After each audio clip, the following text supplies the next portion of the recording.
Ukraine's repeated drone strikes into the heart of Moscow have made one thing very clear. No territory on either side of the Russia-Ukraine border is now safe from enemy attacks. What is interesting is the fact that Russia and Ukraine, instead of just relying on expensive missiles, are more and more relying on cheaper drones to strike at their targets. On the 4th of August, Kyiv, in an audacious attack, struck a Russian warship that was stationed at Russia's Black Sea naval base of Novorossiysk. The video of the damaged warship Olenogorsky Gornyak being towed to the port with the help of 2 tugboats has now gone viral. Even though Ukraine in its counteroffensive has so far failed to make any major headway, what is clear is that Kyiv is managing to pull off some very audacious attacks on Russia with the use of naval drones.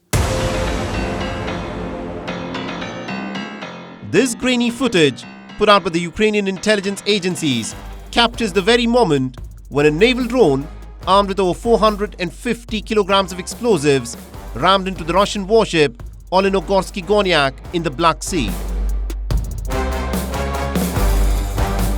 And hours later, the Russians were seen using tugboats to drag the half-sunk warship to the shore. But this is not the first time that Ukraine has used naval drones to strike at a Russian warship.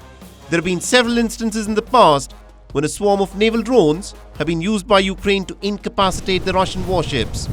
Ever since the 17th of July, when Russia pulled the plug on the Black Sea grain deal and declared that any ship heading to the Ukrainian ports will be treated as a legitimate military target, what has been witnessed is a coordinated campaign of missile and drone strikes that have targeted the Ukrainian ports such as Odessa, Chernomorsk, Reni and Izmail. And the Ukrainian strategy to counter the Russian onslaught on its ports appears to be the use of low-cost naval drones to inflict maximum damage on the Russian Black Sea fleet, according to the Ukrainian claims. But this is a tactic that isn't just being used by Ukraine.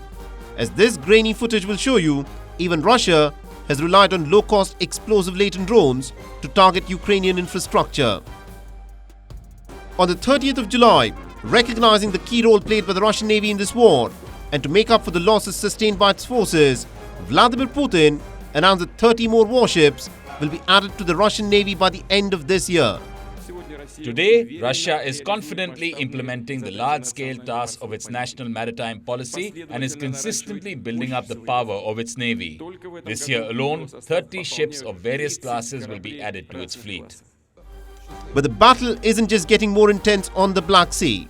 Yevgeny Prigozhin's dreaded Wagner militia, which is no longer fighting in Ukraine after the botched mutiny, appears to be probing a new front along Poland's border with Belarus. An estimated 4,000 Wagner mercenaries are widely reported to be training in Belarus.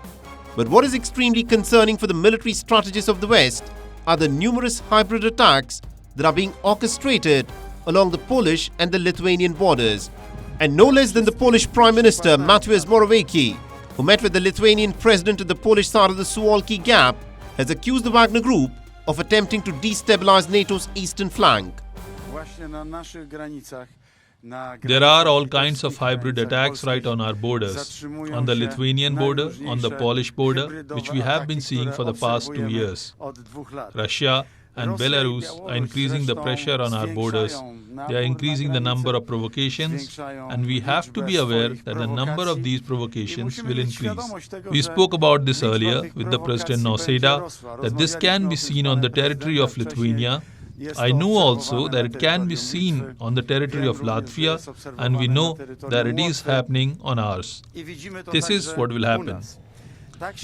This is what provocation is about. This is what intrigue and plotting on the part of Putin and Lukashenko is about. And this is what the operational activities on their side are about.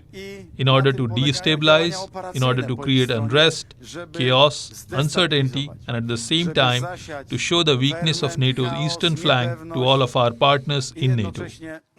Poland is a member nation of the NATO military alliance.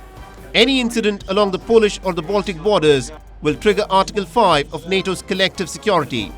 And even though both Russia and Ukraine, backed by the United States, are experiencing a shortage of ammunition, what cannot be ruled out is a moment of madness along the Polish or the Baltic borders, which would plunge the whole of Eastern Europe into its biggest conflagration since the end of the Second World War.